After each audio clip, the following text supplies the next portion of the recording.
여러분 안녕하세요.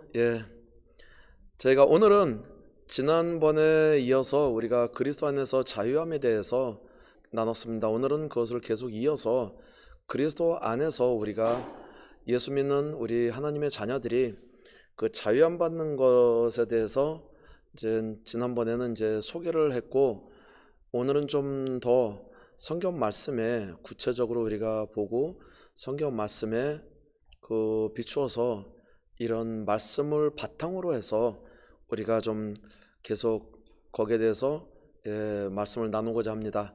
왜냐하면 모든 것이 하나님의 말씀으로 되어야 되고, 또 특히 영적 세계는 하나님의 말씀의 능력과 권세가 있고, 물론 예수 그리스도의 이름에 그 하늘나라의 열쇠가 다 있고, 또 말씀의 능력과 권세가 있기 때문에 우리가 말씀대로 우리가 깨닫고 우리가 선포할 때 우리가 자유함을 받을 수 있습니다. 그래서 성경 말씀에 보면 우선 그 호세아서 4장 6절을 잠깐 같이 보겠습니다. 호세아서 4장 6절, 우리 한국 성경으로 보니까 내 백성이 지식이 없으므로 망하는도다. 내가 지식을 버렸으니 나도 너를 버려 내 제사장이 되지 못하게 할 것이요, 내가 내 하나님의 율법을 잊었으니 나도 내 자녀들을 잊어버리리라. 아멘. 여기 보니까 내 백성이 지식이 없으므로 망하는도다, 그렇게 말씀에 써 있습니다. 내 백성이, 첫째는 호세아 선지자를 통해서 말씀하신 게 내 백성이 그랬습니다. 그러니까 하나님의 자녀들, 하나님의 백성들한테 하는 메시지입니다. 그러니까 내 백성이 지식이 없으므로 망하는도다, 그렇게 말씀하였습니다. 그게 무슨 말이냐면 내 백성이, 하나님의 백성이 망할 수도 있다는 것입니다. 물론 우리가 성경 말씀에 그런 데가 많이 나오죠. 신명기 11장 26절부터도 보면 내가 너희 앞에 축복과 저주를 너에게 두노니 너희가 말씀을 계속 순종하면 축복이 임할 것이요, 말씀을 순종하지 않으면 저주가 임할 것이다. 하나님께서는 우리한테 그 선택 여지를 주면서 우리가 자유롭게 선택을 할 수 있게 해주시죠. 그리고 또 선택하는 것에 대해서는 하나님께서 우리에게 자유를 주십니다. 우리한테 그 자유를 주셨기 때문에 우리가 선택 여지에 대해서 자유로 선택하는 데에서는 하나님께서 인터페런스, 그러니까 방해를 하거나 거기에 대해서 어떻게 안 하십니다. 우리한테 맡기십니다. 그 일은 선택하는 것에 대해서는 우리한테 맡기시고, 선택한 다음에 거기에 이제 결과가 따르는 거죠. 축복이 임하던 아니면 저주가 임하던 우리가 선택에 달려 있는 거죠. 그것과 같이 여기서도 내 백성이 지식이 없으므로 망하는도다. 하나님의 백성이 망할 수가 있나요? 망할 수 있는데 지식이 없음으로 망한다 했습니다. 그게 뭐냐면 지식이 없이 행할 때만이 망한다, 그 말입니다. 그게 무슨 말이냐면 우리 하나님의 백성이 하나님의 말씀 그 지식대로 행하면 절대 망하지 않는다라는 말씀과 같은 말씀이죠. 하나님의 백성은 지식이 없이 행할 때만이 우리가 망한다, 그 말씀입니다. 그게 뭐냐면 물론 불순종하면 이제는 우리가 그 결과가, 우리가 망할 수 있는 결과가 올 수가 있죠, 불순종할 때. 근데 불순종은 우리가 알고서도 순종을 안 하는 거고, 근데 그 외에는 지식이 없어서 순종을 못할 때가 있습니다. 모르는 것도 죄입니다. 사실 법에 대해서는, 특히 하나님의 법, 그리고 세상의 법도 마찬가지입니다. 법은 우리가 알아야 되는 것입니다. 우리가 이제 범죄를 저지른 다음에 나중에 경찰이 우리를 잡았을 때 나 이런 법이 있었는 줄 몰랐다, 그건 통하지 않습니다. 법은 우리가 다 알아야 될 의무가 있기 때문입니다. 법은 법이기 때문에 우리는 다 알아야 됩니다. 그래서 지식이 없어서 멸망하는 자가 많다고 성경 말씀에는 말씀하고 계십니다. 그래서 우리가 첫째는 우리가 하나님의 말씀을 알고 그 말씀대로 따라야겠죠. 왜냐하면 이런 저주가 흐르는 거나 이제 축복이 흐르는 거나 이런 모든 것이 하나님의 법대로 이루어지기 때문입니다. 그래서 하나님의 법에 대해서 잠깐 우리가 나눈 시간이죠. 그래서 그럼 성경 말씀 시편 32편 9절을 잠깐 보겠습니다. 시편 32편 9절 말씀입니다. 너희는 무지한 말이나 노새같이 되지 말지어다. 그것들은 재갈과 굴레로 단속하지 아니하면 너에게 가까이 가지 아니하리로다. 아멘. 예, 이게 무슨 말씀이죠? 예, 저도 이게 한국말이 이게 썩 와닿지는 않는데 보니까 무지한 말이나 노새는 당나귀를 얘기하는 거죠. 예, 말이나 노새같이 되지 말지어다. 왜? 그것들은 재갈과 굴레로 여기서 이렇게 묶어가지고 이제 컨트롤하는 거를 얘기하는 거죠. 그래서 말이나 당나귀도 사람이 탈 수가 있는 거죠. 특히 말 탈 때 이게 재갈과 굴레로 해서 이거를 우리가 컨트롤하죠. 그러니까 아주 약한 사람이라도 말 뒤에 올라타서 우리가 조종을 할 수가 있습니다. 말이 왼쪽으로 가나 오른쪽으로 가나 앞으로 전진해라, 더 빨리 가라, 스톱해라, 그거를 우리가 컨트롤 할 수가 있습니다. 그게 무슨 말이냐면 우리가 주님의 말씀대로 하지 않으면 영적 메시지는 뭐냐면 악한 영들이, 마귀가 우리를 조종할 수 있다. 우리를 뒤에서 우리 믿는 사람들을 조종할 수 있다, 그 말씀이죠. 그게 뭐냐면 우리가 지식이 없을 때는 악한 영들한테 속아서 계속 조종을 당한다, 그 말씀입니다. 우리 시편 73편 21절 22절 잠깐 보겠습니다. 여기도 연결되어 있는 말씀입니다. 시편 73편 21절 22절 내 마음이 산란하여 내 양심이 찔렸나이다. 내가 이같이 우매무지함으로 주 앞에 짐승이 오나, 그런 말씀이 계십니다. 아멘. 여기에 이같이 우매무지함으로 주 앞에 짐승이 오나. 예. 근데 여기 사실 원본에 보니까 원본하고 우리 한국 번역 성경하고 좀 차이가 있습니다. 여기서 내 안에 내 마음이 상했을 때, 상처가 많을 때, 그때는 21절 그래서 마음이 산란한다는 겁니다. 내 마음에 속 깊숙이 상처가 많이 있을 때는 산란해서 양심에 찔렸나이다. 양심에 찔리고 시기, 질투 같은 것도 같이 연관되는 말씀이거든요. 그럴 때는 22절에 보니까 내가 이같이 우매무지함으로 주 앞에 짐승이 오나, 그게 무슨 말이냐면 내가 이렇게 무지하여 내 마음에 상처가 많았을 때, 무지할 때는 주님 앞에 내가 하는 행동이 무지한 짐승같이 내가 행하였다, 그런 말씀입니다.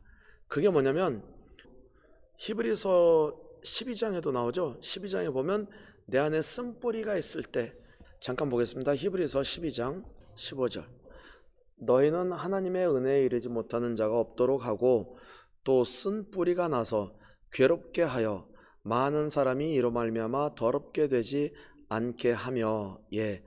더럽게 되지 않게, 다른 사람들에게 이거 영향을 끼치지 아니하며, 그런 말씀이 있는 거죠.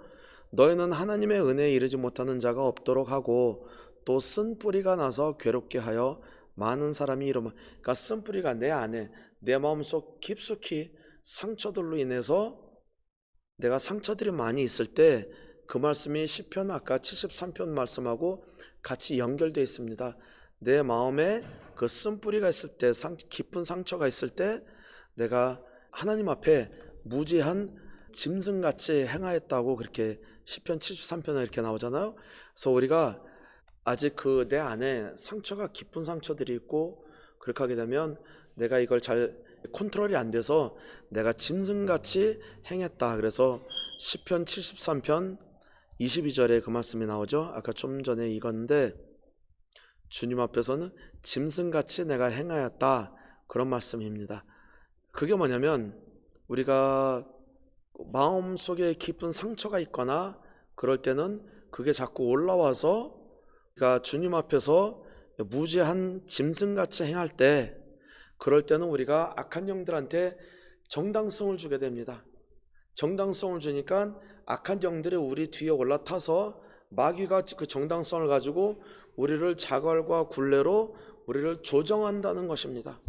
조정하기 때문에 우리가 엉뚱한 행동도 하고 막 욱하는 그런 것이 나오고, 또 잘못된 것을 내가 지식적으로 알면서도 일을 저지르게 됩니다. 왜? 우리가 조종을 당하고 있기 때문에.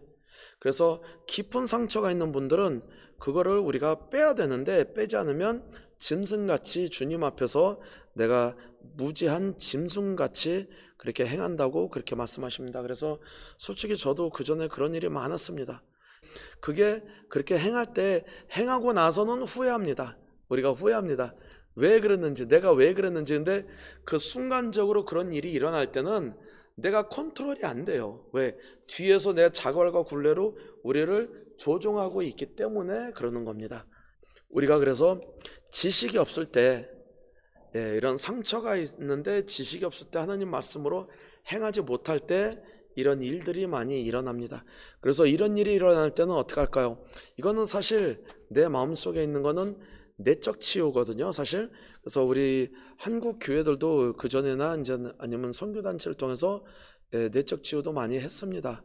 근데 여기서 이제 우리가 이제 이제 앞으로 이제 가면서 볼 건데, 이것이 우리 특히 이거 하시는 분들이나 이제 목회하시는 분들이 꼭 알아야 할 게 뭐냐면, 내적 치유나 이 자유함 받는 거, 이런 저주를 끊는 거, 이런 모든 것들은 우리가 그냥 자료만 가지고 할 수 없는 겁니다. 왜?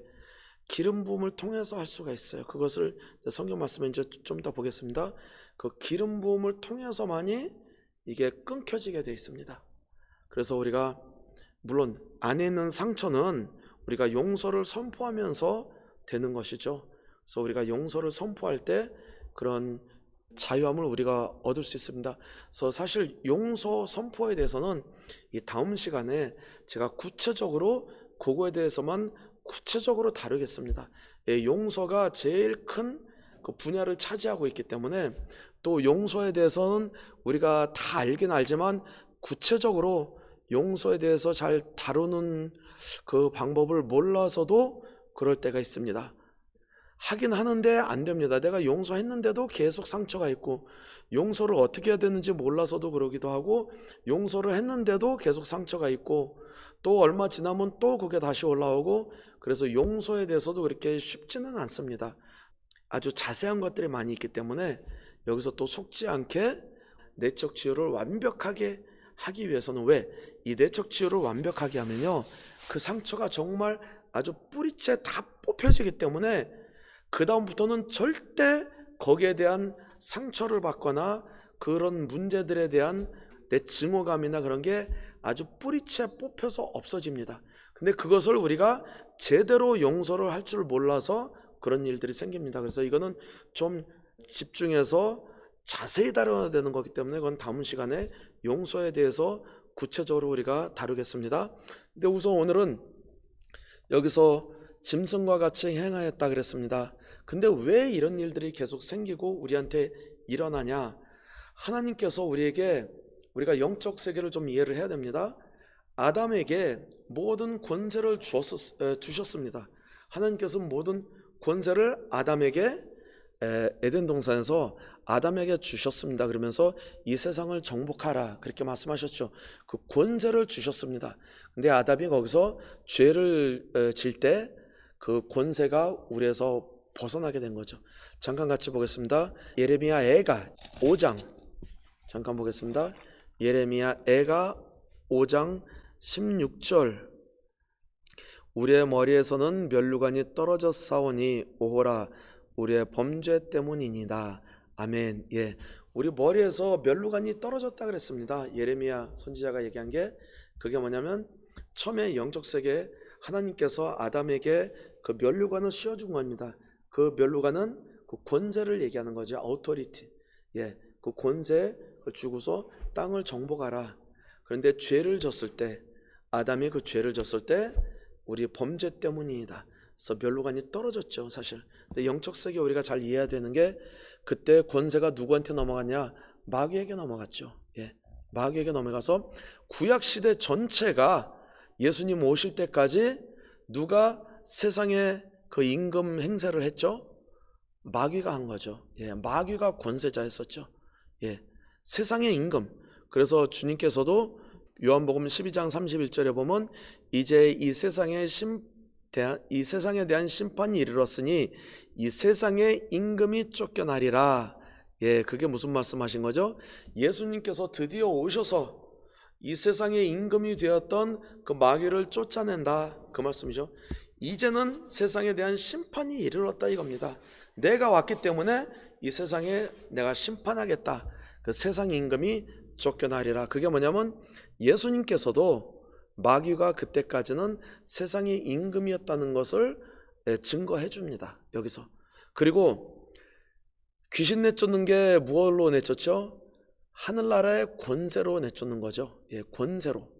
권세와 능력이죠. 근데 권세로 내쫓는데 구약 시대는 우리가 권세가 없었고 마귀의 노예가 됐었죠. 예, 권세를 뺏겼기 때문에, 예, 아담이 뺏겼기 때문에 그 권세를 뺏겨서 마귀의 노예가 돼 있었죠. 그래서 구약에는 엘리야 같은 분들이나 이제 그 다윗이나 뭐 엘리사나 이제 에녹이나 그런 특별한 분들을 하나님께서 불러서 하나님께서 특별하게 쓰셨습니다. 근데 전체적으로는 마귀에게 눌려 있었기 때문에 그런 엘리야 같은 사람들도 하늘에서 불이 내렸지만 귀신을 내쫓는 권세는 없었습니다. 예, 그건 정당성으로 이루는 거기 때문에, 예, 마귀가 세상 임금이었기 때문에 귀신을 내쫓을 수가 없었죠. 그래서 구약에는 귀신 내쫓는 일이 없었죠. 내쫓을 수가 없었으니까. 세상 임금이 마귀였기 때문에, 그쪽에 권세가 있었기 때문에, 근데 그 권세가 우리의 죄 때문에 떨어져서 우리에게 저주가 임했다고 그렇게 말씀하시는 거죠. 그래서 출애굽기 23장 32절부터 33절, 너는 그들과 그들의 신들과 언약하지 말라. 그들이 내 땅에 머무르지 못할 것은 그들이 너를 내게 범죄하게 할까 두려움이라.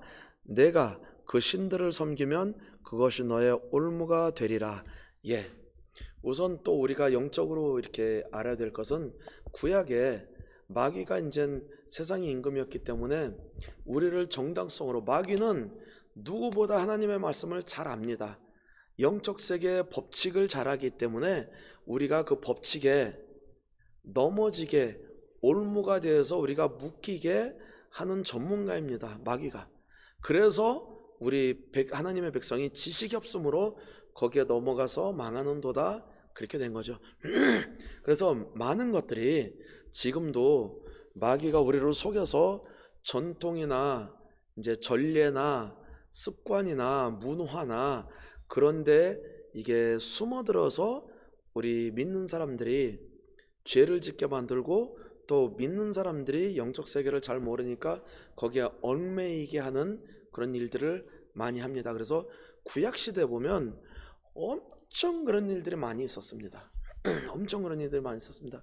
특히 우리 한국 사람이나 뭐 한국 사람만이 아니라 전 세계 사람들이 우리 모든 나라들의 그 문화나 그 전통이나 그런 풍습이나 그런 습관들을 우리가 잘 관찰해 보면 그게 물론 뭐 몇십 년에 이루어지는 것도 있고 몇백 년에 이루어지는 것도 있지만 몇 천년 전부터 내려오던 그런 전례나 습관이나 전통들이 많이 있습니다. 여러 나라에 그런 일들이 많이 있습니다. 그게 뭐냐면 그게 구약 시대부터 마귀에 속아서 그런 전통이나 습관을 가지게 만들어서 거기서부터 계속 얽매이게 하는 게 마귀의 일입니다. 그래서 우리도 모르게 계속 그게 얽매여서 오는 것들이 많습니다. 그래서 우리가 가게 흐르는 저주들, 조상으로부터 흐르는 저주를 끊는 기도를 많이 해야 합니다. 예, 이것은 신학에 따라서, 신학 교리나 이런 것에 따라서 그것이 필요 없다. 예수님을 믿었기 때문에, 주님 안에서 우리가 자유함을 입었기 때문에 다 필요 없다, 그러시는 분도 계십니다. 그렇지만 우리가 영적 세계를 아는 분들은 절대 그렇지 않다는 것을 알 수가 있습니다. 그래서 구약에서부터 그때부터 계속 내려오던 것들이 굉장히 많이 있습니다. 그래서 여기서 주님께서 출애굽할 때 이스라엘 백성들이 출애굽에서 어디로 가기로 하죠? 가나안 땅까지 가야 되죠. 네, 지난번에 우리가 봤죠? 가나안 땅을 살아야 되는데 광야에서 계속 거기서 죽는 사람이 많다 그랬죠? 내 안에 이거 용사들이 많기 때문에 용사들을 자꾸 집어넣는 게 마귀가 하는 일입니다. 근데 우리가 모르고서 계속 집어넣기 때문에 이거를 꺼내야 됩니다. 그래서 여기에서 그것을 집어넣을 때마다 마귀가 원하는 것을 행할 때마다 우리에게 무슨 일이 되냐면, 왜냐하면 다른 신들을 섬기면 그것이 너의 올무가 되리라. 올무가 된다 그랬습니다. 그래서 여기 히브리서 12장 보면요, 히브리서 12장으로 넘어가겠습니다. 히브리서 12장 1절, 이러므로 우리에게 구름같이 둘러싼 허다한 증인들이 있으니 모든 무거운 것과 얽매이기 쉬운 죄를 벗어버리고 인내로써 우리 앞에 당한 경주를 하며. 예, 아멘.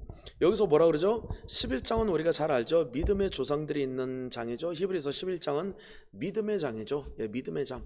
우리가 너무 잘 알죠. 히브리서 11장은 믿음은 바라는 것들의 실상이요 보이지 않는 것들의 증거니, 또 6절에 보면 믿음이 없이는 하나님을 기쁘시게 하지 못하나니.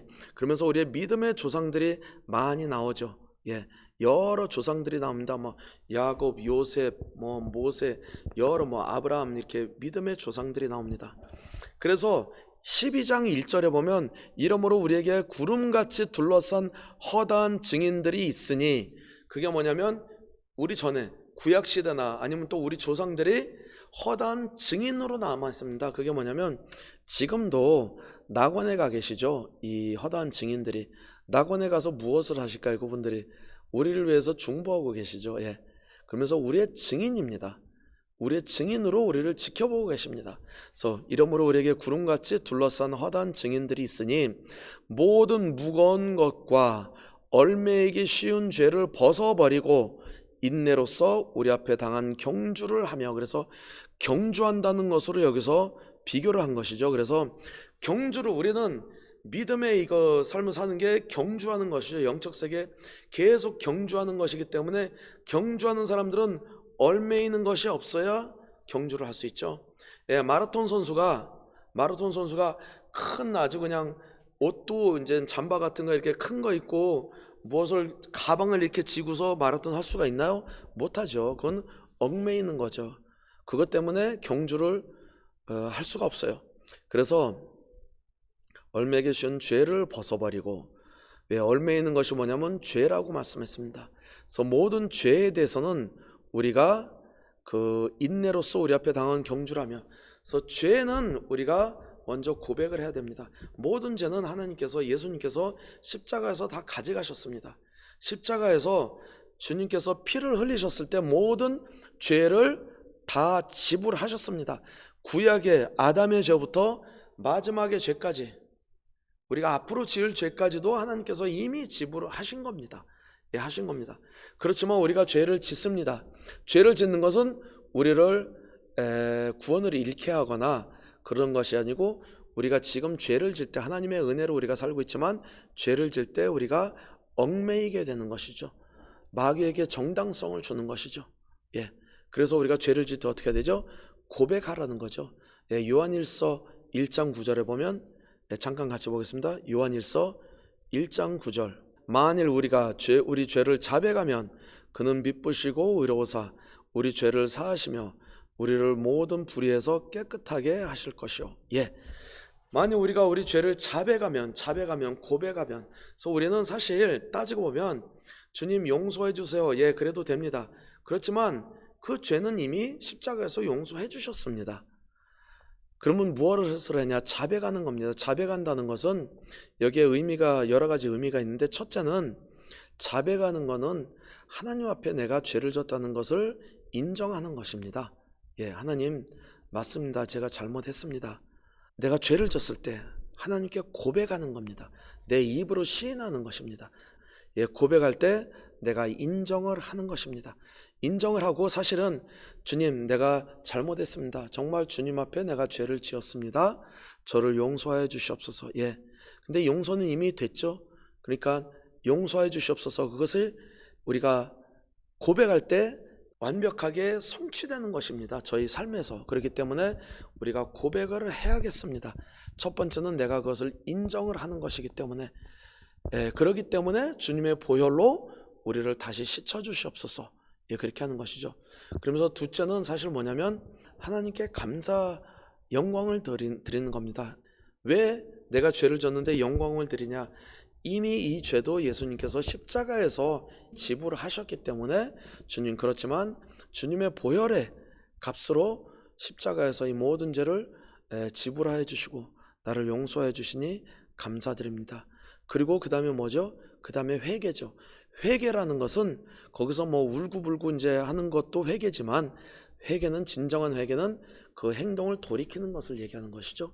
우리가 죄를 짓던 그 행동에서 행동을 돌이키는 것을 얘기하는 겁니다. 그래서 만일 우리가 우리 죄를 자백하면, 거기에 자백하는데 특히 세 가지가 들어가 있는 거죠. 내가 죄를 인정하고 주님께 감사하고 영광 돌리고, 그 다음에 회개하는 거, 돌이키는 거. 그렇게 하면 그는 미쁘시고 의로우사 우리 죄를 사하시며 우리를 모든 불의에서 깨끗게 하실 것이요. 깨끗게 하여 준다는 게 얽매인 것을 풀어준다는 겁니다. 그래서 우리가 영적 세계에서 앞으로 계속 전진해야 되는데, 죄가 있을 때는 자꾸 얽매이는 것들이 됩니다. 죄를 질 때마다 얽매이는 겁니다. 얽매이는 거기 때문에 우리가 전진을 하려고 해도 안 되는 게, 죄 때문에, 죄의 무거움, 죄의 짐 때문에 안 될 때가 많이 있습니다. 그래서 그것을 우리가 자백하면서 이걸 자꾸 풀어나가야 됩니다. 그리고 또 뭐가 있냐면, 대대로 흐르는 저주도 있고, 성경 말씀에 보면 이제 이거는 좀 이따 계속 볼 겁니다. 뭐 3, 4대까지 이르고 1000대까지 축복이 이르고 저주는 10대까지도 이르고 그런 말씀이 계속 있습니다. 근데 우리가 그것을 잘 못할 때 우리가 자꾸 얽매이기 때문에, 그래서 그것이 있어야 됩니다. 우리는 잘못된 것들에 대해서는 단칼로 끊어버려야 됩니다.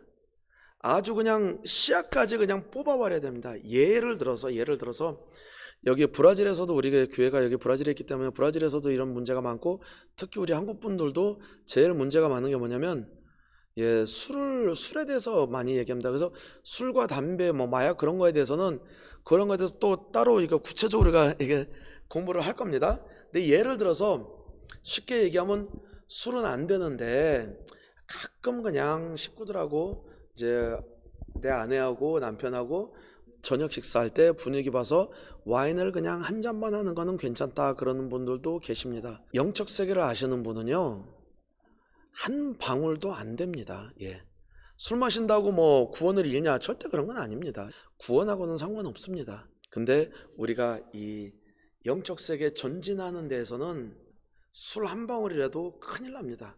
그거를 제가 성경 말씀에 보여드리면서 설명해 드리기를 원합니다. 근데 그거에 대해서는 너무 그것도 많기 때문에 따로 이제 술, 담배, 뭐 마약 그런 거에 대해서는 구체적으로 거기에 대해서 우리가 공부하겠습니다. 근데 왜 그러냐면, 성경 말씀에 보면 잘못된 거에 대해서는 아주 단칼에 잘라야 되고 연관을 아주 끊어야 된다는 그런 말씀이 있기 때문입니다.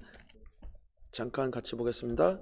출애굽기 10장, 그 얽매이는 것을 아주 그냥 단칼에 다 잘라야 됩니다. 출애굽기 10장 26절 10장 26절입니다. 여기 보면 그 9번째 재앙에 바로왕이 이걸 계속 안 내주겠다 그래서 9번째 재앙이 흑암이었죠. 흑암이었는데 그때 무슨 일이 있었냐면, 이제 3일 동안 계속 이제 흑암이 있었죠. 그러니까 바로왕이 24절부터 제가 읽겠습니다. 출애굽기 10장 24절부터 보니까, 바로가 모세를 불러 이르되 너희는 가서 여호와를 섬기되 너희의 양과 소는 머물러 두고 너희 어린 것들을 너희 함께 갈지니라. 모세가 이르되 왕이라도 우리 하나님 여호와께 드릴 제사와 번제물을 우리에게 주어야 하겠고, 우리의 가축도 우리와 함께 가고 한 마리도 남길 수 없으니 이는 우리가 그 중에서 가져다가 우리 하나님 여호와를 섬길 것이며, 또 우리가 거기에 이르기까지는 어떤 것으로 여호와를 섬길는지 알지 못함이니이다 하나. 26절에 보니까 처음에는 그랬죠. 그 전장에도 이렇게 보면 너희 남자들만 가고 여자들과 자녀들을 두고 너희들이 가서 제사 드리고 오라 그랬는데 절대 안 된다. 그러니까 나중에 9번째 재앙이 일어나고 나니까 좋다, 그러면 네 아내들과 아이들까지도 데려가는데 가축들은 놓고 가라, 그렇게 한 거죠, 바로왕이요. 그때 26절에 보니까 모세가 어떻게 대답했죠? 우리의 가축도 우리와 함께 가고 한 마리도 남길 수 없으니, 한 마리도 남길 수 없다고 그랬습니다. 근데 여기 보면요, 이 원본에 보면 그렇지 않아도 영문에도 이렇게 돼 있고, 이제 저도 브라질이니까 푸어 성경에도 이게 있는데 우리 한국 성경에는 없더라고요. 이게 번역이 좀 잘못된 것 같아요. 한 마리도 남길 수 없으니가 아니고 가축의 한 마리, 가축도 다 데려가고 가축의 발톱까지도 다 가져가겠다, 그 말씀이 써 있습니다. 여기에. 예, 한국에 뭐 다른 버전은 모르겠습니다. 어떻게 써 있는지. 네, 출애굽기 10장 26절이 굉장히 중요한 말씀입니다. 영적 세계 그 원본 히브리어로 써 있는 게 그 가축의 발톱까지, 가축만 데려가는 것이 아니고 가축의 그 발톱이 떨어졌더라도 발톱까지 다 가져가겠다, 그 말씀입니다. 그게 뭐냐면, 물론 발톱을 왜 가져갑니까? 이게 영적 메시지이기 때문에 발톱이라도 발굽이라도 다 가져, 아주 연관을 끊어버려. 왜? 애굽은 그 노예를 살았던 그것을 상징하는 겁니다. 우리가 하나님의 자녀로 거듭나는 거기 때문에 우리가 그 노예로 살았던 그 삶에 대해서 잘못된 것은 다 끊어버리고 발톱까지, 발굽까지 다 우리가 연관을 다 끊어야 된다는 것을 의미하는 겁니다. 우리는 애굽에서 있었습니다. 우리는 하나님을 모르고 마귀의 노예로 살고 있었습니다. 그렇지만 하나님께서 구세주를 보내주셨습니다. 그림자로 모세를 보내주신 것이죠. 모세를 보내서 사람들을 구원해 주셨습니다. 구원해 주셔서 이제 자녀로, 하나님의 자녀로 살게 우리에게 은혜를 베풀어 주셨습니다. 그래서 홍해 지난 것도 그 물 사이를 지난 것이 세례를 의미하는 거죠. 우리 침례를 의미하는 것이죠. 침례를 통해서 우리가 정체가 바뀌는 거죠.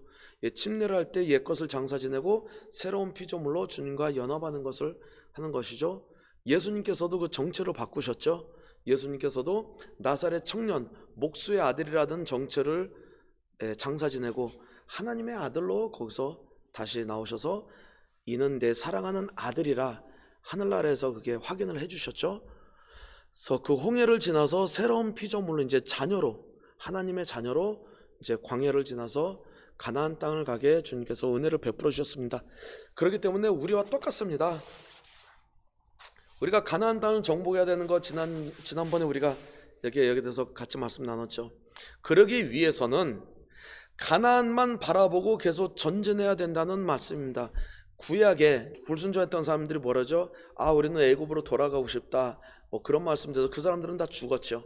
가나안 땅에 못 들어갑니다. 그런 생각 있는 사람들이나 그런 행위를 하는 사람들은 못 들어갑니다. 그게 그래서 아주 그 애굽에 있던 그 노예 시대에 있던 연관된 것은 다 끊어버리고 다 가져가야 된다, 그것을 의미하는 것입니다. 그래서 출애굽기 10장 26절이 그 말씀을 얘기하는 것입니다.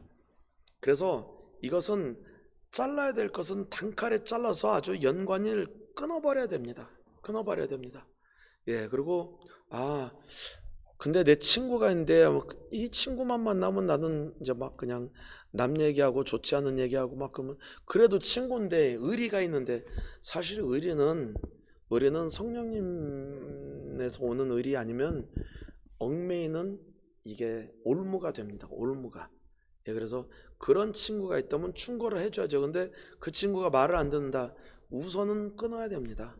우선은 끊고 내가 회복이 된 다음에 다시 구출해야 됩니다. 내가 먼저 살고 그 다음에 구해줘야 됩니다, 친구를. 근데 같은 상황에 있으면 같이 빠져들게 됩니다. 그래서 그것도 마찬가지입니다. 내가 친구가 나에게 도움이 안 된다, 아무리 얘기해도 안 된다, 우선은 끊어야 합니다. 뭐 그런 게 어딨냐, 그런 게 있습니다. 그렇지 않으면 친구와 같이 그 친구의 영향을 못 시키면 그렇게 해야죠. 내가 먼저 자유 안 받고 그 다음에 도와줄 수가 있는 거죠. 그래서 그 발톱까지도 그럽니다. 그래서 지난번에 우리가 봤죠. 나사로가 거기에서 죽었었는데 주님을 만나서 생명으로 옮겨졌지만 묶여있는 게 많았다 그랬죠. 손발이 묶여있고 머리를 이제 수건으로 둘러쌌다고 성경 말씀에 그렇게 나오죠. 그래서 이런 것들을 우리가 다 끊어야 됩니다. 우리가 풀어야 됩니다. 지난번에 우리가 봤습니다. 우리가 해야 됩니다. 어떻게? 믿음과 말씀과 권세로 우리가 선포를 해야 됩니다. 선포를 해야 됩니다. 근데 얽매 있는 것들이 엄청 많습니다. 얽매 있는 것들이 무엇이 될 수가 있냐면 조사들을 통해서 오는 것들 중에서 많은 게 있는데, 신명기 18장 9절부터 제가 11절까지 우선 읽겠습니다. 내 하나님 여호와께서 내게 주시는 땅에 들어가거든 너는 그 민족들의 가증한 행위를 본받지 말 것이니 그의 아들이나 딸을 불 가운데로 지나게 하는 자나 점쟁이나 길흉을 말하는 자나 요술하는 자나 무당이나 진언자나 심접자나 박수나 초혼자를 너희 가운데 용납하지 말라. 아멘. 예. 이런 저는 솔직히 한국말이 너무 어렵습니다. 근데 이게 초혼자 그러니까 영들을 이제 신접하는 자, 이제 무당짓하고 그런 것을 얘기하는 것이죠. 이런 것들이 정말 영적 세계는 얼매이게 하는 것이며, 이런 것들은 우상을 섬길 때는 이게 대대로 3대 4대까지 계속 내려갑니다. 근데 이것을 좀 전에 제가 그 기름 부음으로 깰 수 있다는 게, 왜냐면요, 브라질에서도 이런 자유함 받는 것을 굉장히 많이 했었습니다. 그 전에 교회마다 다 했었습니다. 근데 이것을 잘 되는 교회가 있는가 하면 어느 교회는 계속 했는데 안 되는, 결과가 그렇게 좋지 않은 경우가 많이 있었습니다. 그게 뭐냐면 기름 부음이 같이 흘러야 됩니다. 이것을 사역하는 분들이 기름 부음을 통해서 이 일을 행해야 합니다. 사실 기름 부음에 대해서 우리 한국 분들이 잘 이해를 못 하시는 분들이 많더라고요. 왜? 솔직히 저도 기름 부음에 대해서 몰랐었습니다. 전혀 이게 기름 부음이라서 그게 뭐가 있나? 기름 부음은 쉽게 얘기하면 하나님의 능력과 권세가 그 사역자에게 있는 것입니다. 이제 반면으로 또 얘기하면 영적으로 영안이 열린 사람들이 보면 얼만큼 하나님의 능력이 그분에게 와 있나 그것을 확인할 수가 있습니다. 그것을 이제 세마포를 통해서 우리가 확인할 수도 있고 전신갑주를 통해서도 확인할 수 있는데, 사실은 그 기름 부음이 뭐냐면 내 뒤에 군사들이, 천사 군사들이 얼마큼 나랑 같이 있냐. 성령님은 천사들을 통해서 일을 하십니다. 하나님의 능력과 권세가 천사들을 통해서 일이 행해집니다.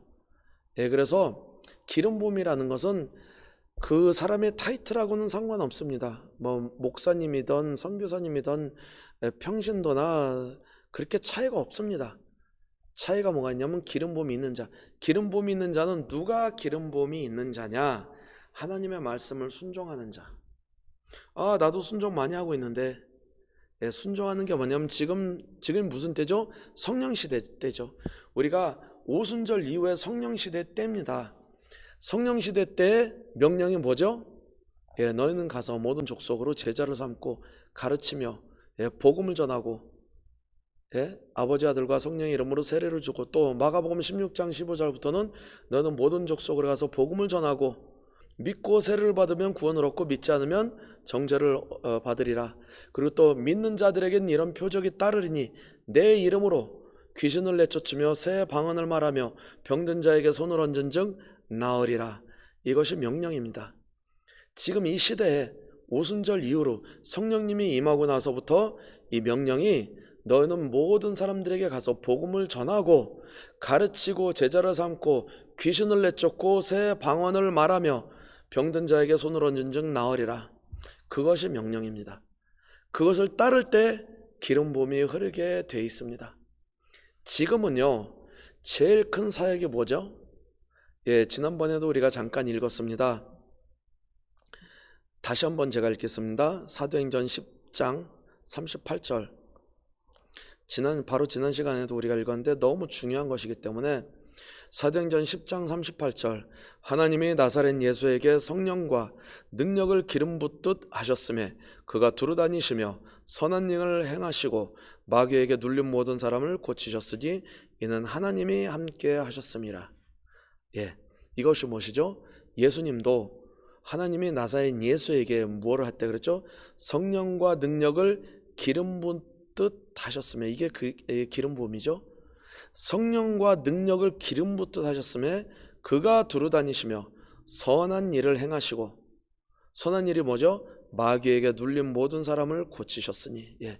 하나님께서 지금 제일 원하시는 거는요, 지금 마귀에게 다 눌려있기 때문에 성령의 기름 부음으로 마귀에 눌린 자를 자유함 주는 것이 제일 큰 일입니다. 물론 그게 복음을 전하고 전한 다음에 사람들을 우리가 가르치고 우리가 치유함을 해야 되는 게 그것입니다. 그래서 성령님께서 하라는 것을 우리가 순종할 때 기름 부음이 계속 옵니다. 그게 뭐냐면 영적 세계에서 영안이 열린 사람들이 보면 천사가 많이 따라다닙니다. 그런 분들은. 천사에 대해서도 제가 잠깐 얘기하겠습니다.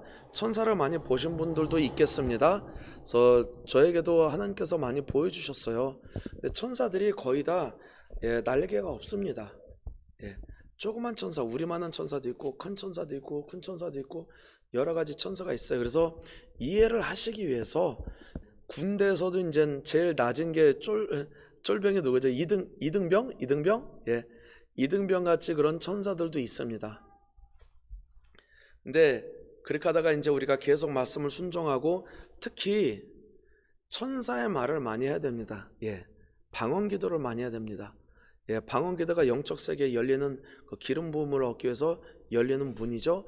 방언 기도를 많이 할 때 천사들이 더 많이 내려옵니다. 왜냐하면 우리가 예수를 영접하고 있으면 하나님께서 새로운 자녀가 됐기 때문에 천사들을 보내서 지키게 합니다. 그렇지만 처음에 우리가 예수 영접을 할 때요, 천사 2명이 옵니다. 보통 2명이 와서 우리만한 천사가 2명이 항상 같이 따라다녀요. 그런데 그 천사들은 이등병이나 마찬가지입니다. 그래서 악한 영들이나 이제 마귀가 더 세게 올 때는 감당이 안 돼요, 사실은요. 그래서 믿는 사람들이 병도 많이 걸리고 죄도 그렇게 많이 짓고 이제 허랑방탕한 생활도 하는 분들이 많은 게 그게 전쟁에서 자꾸 밀려나기 때문에 그런 겁니다. 영적 전쟁에. 그래서 우리가 어떻게 해야 되냐면 천사들을 더 많이 확보하는 일을 해야 됩니다. 그것이 어떻게 할 수 있냐? 제일 처음엔 내가 나의 덕을 세우기 위한 방언입니다. 고린도전서 14장 4절 방언을 말하면 나의 덕을 위함이니라, 그런 말씀이 있죠. 그것은 기본이고 하나님의 말씀, 성령님께서 하시는 일을 순종하는 것입니다. 순종하는 것이 다시 한번 얘기하면 복음을 전하고, 직접적으로나 간접적으로나 복음을 전하고 가르치고 제자를 삼고, 내가 지도자라는데 어떻게 제자를 삼냐? 다 제자 삼을 수 있습니다. 그렇지만 더 중요한 것은 귀신을 내쫓고 새 방언을 말하며 병든 자에게 손을 얹은 즉 나으리라. 이것은 명령입니다. 이것은 은사가 아닙니다. 은사로 하는 분도 계십니다. 근데 이것은 명령입니다. 다 할 수 있습니다. 어떻게 다 할 수 있냐면요, 저희도 제자 훈련하는 사람들이 다 합니다. 이것은 명령으로, 말씀으로 할 수가 있습니다. 그래서 우린 제자 훈련하는 사람들은 다 귀신 내쫓고 새 방언을 말하고 치유 사역을 다 합니다.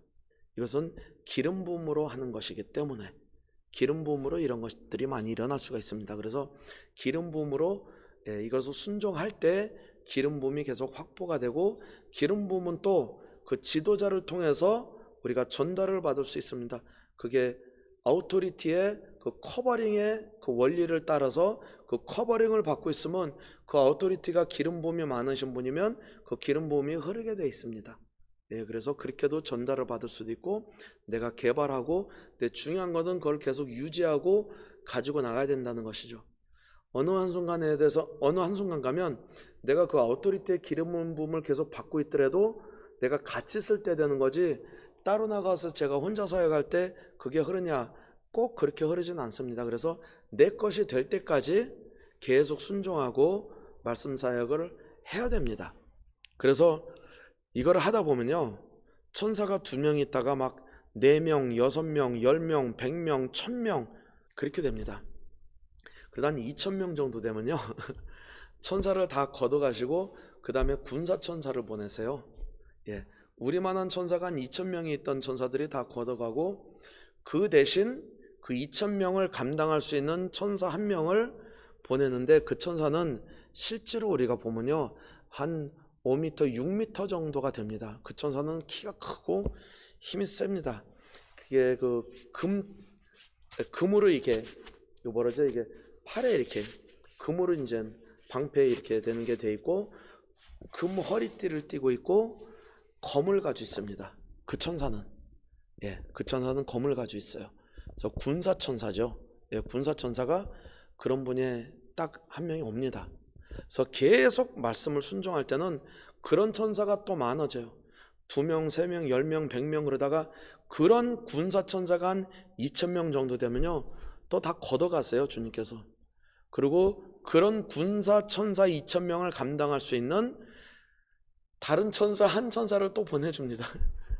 그 천사는 키가 큰 건물만 합니다. 한 20m 이상 정도 돼요. 실제로 보면 어마어마하게 큰 천사입니다. 예, 그 천사 하나가 군사천사 2,000명의 파워를 가지고 있는 겁니다. 그게 기름 부음입니다.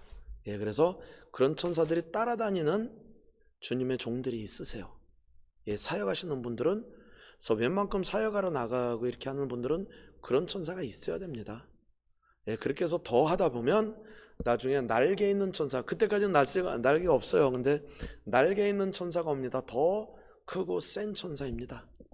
날개 천사도 날개 2개 있는 천사가 있고, 그 다음에는 날개 4개 천사, 날개 6개 천사, 드림 천사, 그룹 천사, 그렇게까지 옵니다. 예, 그래서 이게 어느 지역에 가서 그 지역에서 이제 이런 사역을 하시는 분들은 그 지역의 공중권세자들을 묶고서 잡고 하늘나라가 임하게 해야 되거든요. 그렇게 하고서 사역을 해야 되거든요. 그 정도 되면 그런 날개가 있는 천사들이 있는 정도로 이게 기름 부음이 있어야 됩니다. 예, 기름 부음으로 하는 겁니다. 그래서 야외 집회하는 것도 그냥 이게 기름 부음이 없을 때는, 야외 집회하면 이게 분주하기 때문에 사람들이 그냥 막 분주하고 이거 후지부지하게 흐트러질 때가 많습니다. 근데 기름 부음이 있는 분들이 할 때는 그거를 딱 잡고 하기 때문에 야외 집회를 해도 거기서 다 사람들이 예수를 믿고 예수 영접하고 치유가 일어나고 그런 일들이 많이 일어납니다. 그래서 저번에도 저희가 이제 선교하러 여기 브라질에서도 여기 남쪽 지방에 이렇게 어느 교회 이제 집회하러 갔는데, 거기에 이제 어느 권사님이신가 봐요. 브라질 여기 현지인인데 영안이 열리셨어요, 그분이. 그래서 저희를 보더니 놀라시는 거예요. 아이고, 하늘의 천사를 다 데려왔습니까? 이렇게 많은 천사를 데려왔습니까? 그러는 거예요. 그래서 여기 사역하러 왔으니까 천사들을 많이, 군대 천사를 데리고 와야죠. 그러면서 그런 일도 있었습니다. 그게 기름 부음입니다. 그게 뭐냐면 군대와 마찬가지입니다. 장관이 야, 전제나라 가자, 근데 뒤에가 군사들이 많이 있으면 그 일을 행할 수 있는데, 군사들이 하나도 없는데 전진하라 그러면 누가 전진합니까? 뒤에 아무도 없는데. 믿음만으로 하는 것이 아닙니다. 이것은 기름 부음이 있어야 됩니다. 그래서 예수님께서도 성령의 기름 부음으로 하신 것이죠. 그래서 이사야서 10장 27절인데, 그날에 그의 무거운 짐이 내 어깨에서 떠나고 그의 멍에가 내 목에서 벗어지되 기름진 까닭에 멍에가 부러지리라. 아멘.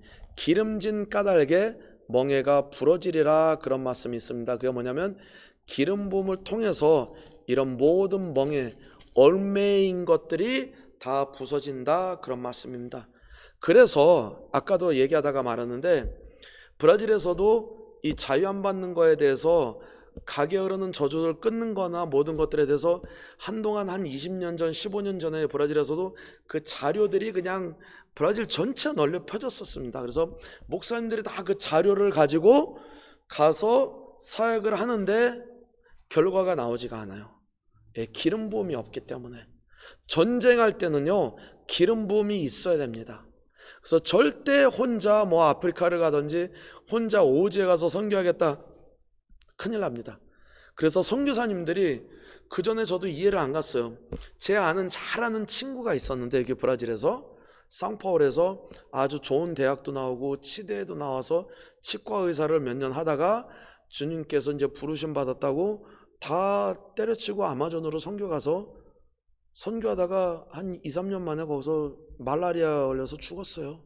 그래서 그때는 정말 하나님께 원망스럽기도 하고, 이 친구가 순수한 마음으로 주님의 일을 하겠다고 일하던 것도 다 접고서 가서 선교를 하러 갔는데 왜 죽는 걸 그만두셨습니까? 제가 좀 원망하기도 했었습니다. 예, 영적 세계를 몰랐기 때문에. 준비가 안 된 상황에서 가면요, 그래서 선교사님들이 선교지에 가서 암병이 걸리고 우울증이 걸리고 거기서 당해서 죽기도 하고, 선교하러 가는데 왜 죽습니까?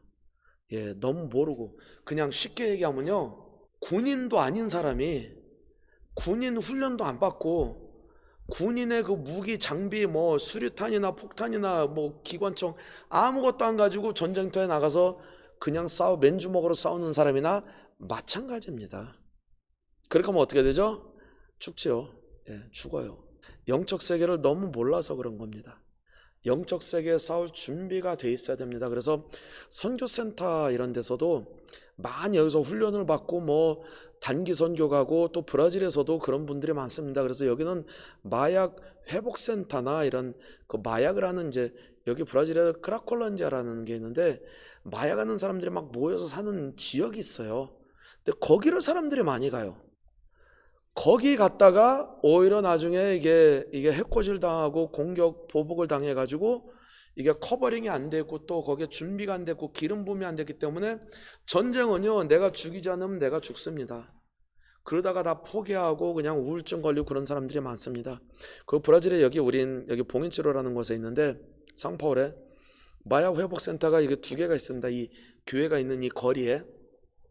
그래서 마약 회복을 받겠다는 이제 마약 중독자들이 여기 많이 다닙니다. 이게. 그래서 우리 교회 와서도 뭐 도와달라, 뭐 돈 달라, 뭐 먹을 거 달라 그런 사람도 많이 있습니다. 그러면 가능한 우리가 많이 도와주기도 하고 항상 가능하면 우리가 그분들 위해서 기도해 주려고 합니다. 예수 영접을 하고 또 자유함받게 해야 되기 때문에 저희도 그런 사역을 많이 했기 때문에 마약 중독이나 그런 사람들 다 자유함받을 수 있습니다. 100% 자유함받을 수 있습니다. 저희도 수없이 많은 사역을 많이 했습니다. 그런 쪽으로. 예, 마약을 뭐 10년, 20년 한 사람들 다 자유함받을 수 있습니다. 그래서 그 사람들을 위해서 기도를 해줍니다. 근데 놀라운 것이 뭐냐면요. 그런 분들이 여기 와서 도움을 요청하는데 여기 브라질 현지인들이 많이 있는데 10명 중에 7명은 예수 믿는 사람이에요. 7명에서 8명이 한 7, 80%가 이미 예수 믿는 사람이에요. 너무 안타까운 일이죠. 왜? 저희가 그 사람들을 다 전도하니까 이미 70, 80%는 예수 믿는 사람들이에요. 근데 더 놀라운 것이 뭐냐면 그 80% 중 안에서 90%가 목사님과 선교사님들입니다. 그것은 제가 여기서 증거할 수 있어요. 여기 지나간 사람들이 많아요. 마약 중독돼서 지금 회복 중에 있는 사람들이에요. 보면 그 사람들 잠깐 붙잡고 제가 얘기하면 전도하려고 하면 이미 예수 믿는 사람인데 아 내가 목사다, 내가 선교사였다, 선교하는 사람이다, 그런 사람들이 거의 대다수입니다. 거의 대다수예요. 믿는 사람 중에서. 근데 정말 또 놀라운 것이 뭔지 아십니까? 그 목사님이나 선교사님 중에서 지금 마약으로 지금 고통당하고 있는데 그분들이 거의 90%가 그분들 중에서 또 한 90%가 그 전에 사역이 뭐였냐면 마약 중독자를 회복하는 사역을 했던 분들입니다. 그분들이 한동안은 목사님이나 선교사님이 돼서 마약 중독자를 도와주겠다, 그 사람들을 회복시키겠다, 그 사람들을 위해서 내가 사역하겠다 했던 분들이 그렇게 된 겁니다. 하나님은 왜 그렇게 하실까요? 하나님이 하신 게 아닙니다. 내 백성이 지식이 없어서 망한 겁니다. 마약을 하는 사람들은요 다 뒤에 악한 영들이 있는 것입니다. 그 악한 영들을 우리가 이길 수 있는 기름 부음이 있어야 그 사람들을 자유하게 함을 줄 수가 있지, 그렇지 않으면 자유함을 줄 수가 없죠. 절대. 오히려 당할 수가 있는 거죠. 그래서 우리 한국 분들도 여기서 선교센터에서 이렇게 훈련받고 가서 사역하다 보면요 마약하는 사람들이 우울증이 굉장히 많고 또 뭐 고아의 영들도 있고 배척당하는 영들도 있고 뭐 그런 게 많이 있습니다. 특히 우울증이 많이 있습니다. 근데 우리 한국 분들도 여기서 그런 사역하다가 똑같은 증세가 일어나서 나중에 여기 와서 도와달라는 분들도 여러 명 있습니다. 지금도. 목사님 이상합니다. 이런 사역을 하고 있는데 꼭 그 사역하고 나면 그 사람들 증세가 있던 게 내가 집에 와서 똑같은 증세가 나한테 일어나고 있습니다. 그러다가 사역을 그만두는 사람들이 많아요. 준비가 안 돼 있었기 때문에 그런 겁니다. 기름 부음이 있어야 됩니다. 전신갑주도 새롭게 해야 되고 항상 기도팀이 있어야 되고 중보기도팀이 있어야 되고 영적 커버링이 커버를 해줄 수 있는 그 영적 커버링이 있어야 되는데 그것도 없이 혼자 그냥 믿음만 가지고 가면 절대 안 됩니다. 그래서 그 기름 부음으로 이런 일이 일어날 수가 있습니다. 그래서 지금 이제 말씀 마치기 전에 딱 두 군데만 보겠습니다. 출애굽기 20장. 왜냐하면 다음 시간은 이거에 대해서 사역을 좀 하기로 원합니다. 같이 기도도 어떻게 해야 되는지, 그러면 도대체 이런 거는 기도를 어떻게 하고 이것을 내가 자유함을 어떻게 받는지, 이거에 대해서 제가 구체적으로 하기를 원합니다. 그래서 출애굽기 20장 3절부터 잠깐 보겠습니다. 너는 나 외에 다른 신들을 내게 두지 말라. 너를 위하여 새긴 우상을 만들지 말고, 또 위로 하늘에 있는 것이나 아래로 땅에 있는 것이나 땅 아래 물속에 있는 것에 어떤 형상도 만들지 말며 그것들에게 절하지 말며 그것들을 섬기지 말라. 나 내 하나님 여호와는 질투하는 하나님인즉 나를 미워하는 자의 죄를 갚되 아버지로부터 아들에게로 3, 4대까지 이르게 하거니와 나를 사랑하고 내 계명을 지키는 자에게는 1000대까지 은혜를 베푸느니라. 아멘. 그러니까 각에 흐르는, 조상으로부터는 각에 흐르는 저주가 있죠. 저주가 있고, 근데 질병만이 아닙니다. 그 저주가 여러 가지가 있습니다. 얽매 있는 것들이 있습니다. 그래서 질병도 마찬가지죠. 의학에서는 유전병이라고 하죠. 그런 것도 이걸 끊으면 자유함을 받을 수가 있습니다. 그래서 이게 3, 4대까지 간다 그랬습니다. 그리고 또 사생아 같은 경우, 정상적인 혼인신고로 한 그 안에서 이루어져서 자녀를 낳은 거 이외에 모든 자녀는 다 사생아라 그랬습니다. 그래서 신명기 23장 2절에 보면 사생아는 여호와의 총회에 들어오지 못하리니 10대에 이르기까지도 여호와의 총회에 들어오지 못하리라. 10대까지 사생아는 10대까지 저주를 받는다고 했습니다. 그래서 이것을 잠깐 우리가 보면요, 아까는 우상을 섬기고 이제 죄를 짓 때 3, 4대까지 했는데, 아브라함에게도 그런 일이 있었고, 아브라함도 이제 태아가 막혔었죠. 사라가 그 죄를 졌을 때, 사실 아브라함과 사라가 애굽에 갔을 때 남편을 죽이고 사라를 뺏어갈까봐 거기서 누이라고 하라 그랬습니다. 그럴 때 거짓말했죠. 근데 마귀가 그 정당성을 알고, 아, 너희 누나냐? 누나고 애 낳는 사람 없잖아요. 그래서 그 태아를 막아버린 겁니다.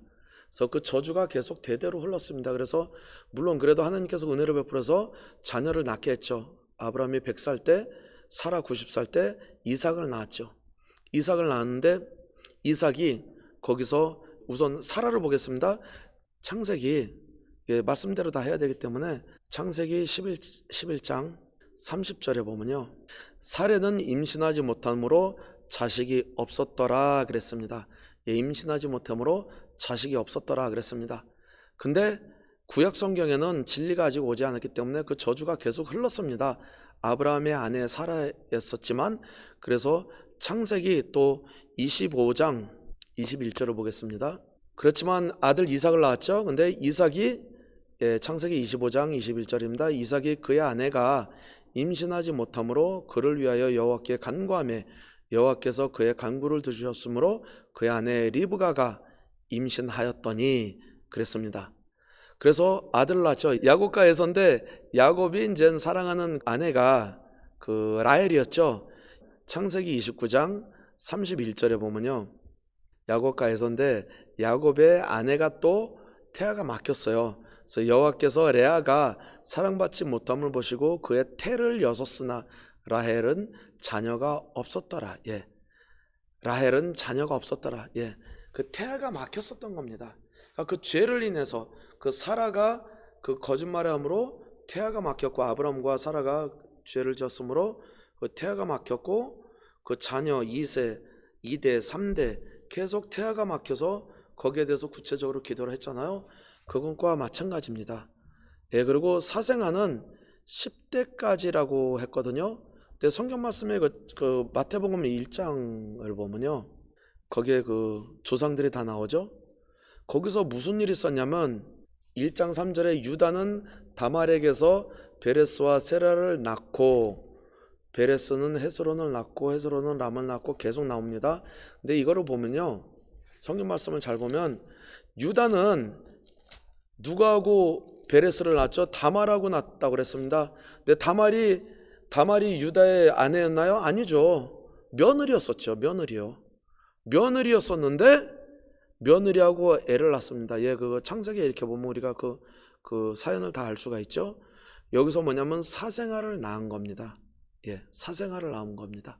그러니까 사생아를 낳으면 어떻게 되냐면요, 10대까지 저주를 받으며 마귀가 그 사람과 그 자녀들에게 정당성을 칠 수 있는 정당성이 있다는 것입니다.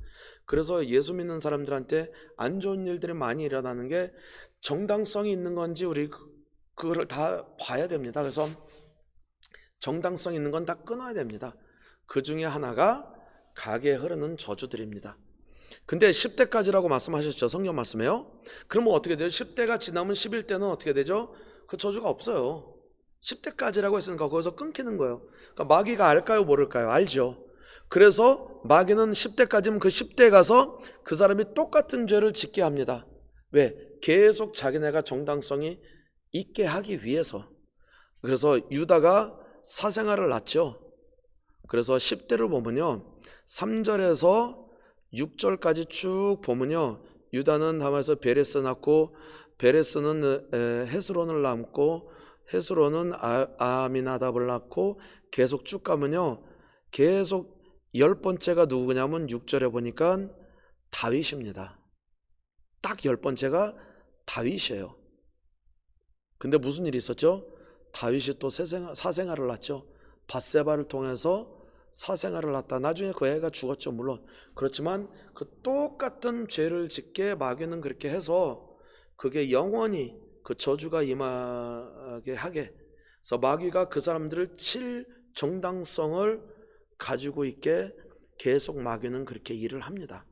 그래서 우리는 지금은 성령 시대입니다.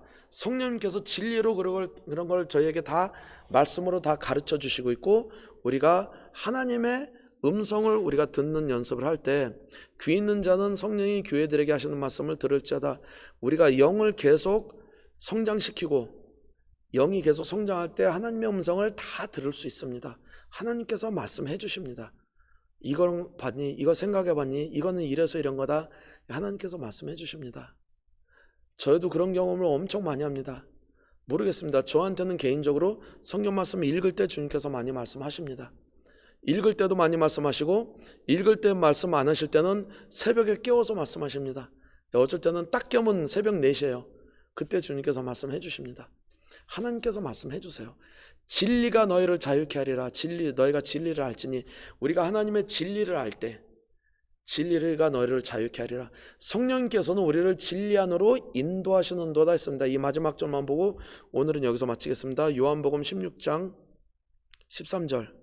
성령님께서 하시는 일이 우리를 진리 안으로, 거짓된 것들을 드러나게 하는 것입니다. 우리 삶에 우리를 얽매이는 것, 우리가 넘어지게 하는 거짓된 것들이 숨어 있습니다. 마귀가 많이 우리 안에 심어놨기 때문에. 근데 진리는 그런 걸 다 드러나게 하는 것입니다. 진리 앞에 거짓이 있을 수가 없기 때문입니다. 성령님은 진리의 영이죠. 16장 13절. 그러나 진리의 영 성령이 오시면 그가 너희를 모든 진리 가운데로 인도하시리니. 모든 진리 가운데로 인도하시리니. 성령님을 어떻게 해서 우리 안에서 행동하시죠? 물론 말씀과 순종으로. 그렇지만 방언 기도를 통해서 이것이 일어날 수 있습니다. 내 영이 덕이 세워져서, 영이 성장해서 하나님의 음성을 들어야죠. 사람이 못 듣는다고 말씀 안 하시는 건 아닙니다. 하나님께서는 다 얘기하십니다. 자녀에게 모든 걸 하루 종일 말씀하십니다. 우리가 듣지 못해서 그런 겁니다. 막혀있기 때문에 그런 겁니다. 영이 성장하지 않기 때문에 못 듣는 겁니다. 하나님께서는요, 하루 종일 말씀해 주십니다. 저희한테. 잠잘 때도, 심지어 잠잘 때도 말씀하십니다. 그래서 항상 계시록에도 귀 있는 자는 교회들에게, 우리는 교회죠, 성령이 교회들에게 하시는 말씀을 들을지어다. 우리는 성령이 우리에게 하는 말씀을 들을 줄 알아야 됩니다. 영이 그만큼 성장이 돼야 됩니다. 그만큼 우리가 순종과 기도로 주님 앞에 계속 다가가야 됩니다. 그래서 정말 신부단장을 하고, 마지막 때 신부단장을 우리가 잘하고, 또 다른 삶들을 우리가 신부가 될 수 있도록 인도해주는, 또 마귀에서 얽매이는 데서 자유함 받을 수 있는 정상적인 그리스도를 삶을 살 수 있는 모두들이 되기 위해서 우리가 계속 하루하루 전진해 나가야겠죠. 그래서 오늘은 시간이 너무 많이 지났습니다. 죄송합니다. 오늘은 여기까지만 하고 다음 시간에 계속 우리가 하겠습니다. 우선 오늘 이것으로 끝나겠습니다. 안녕히 계십시오.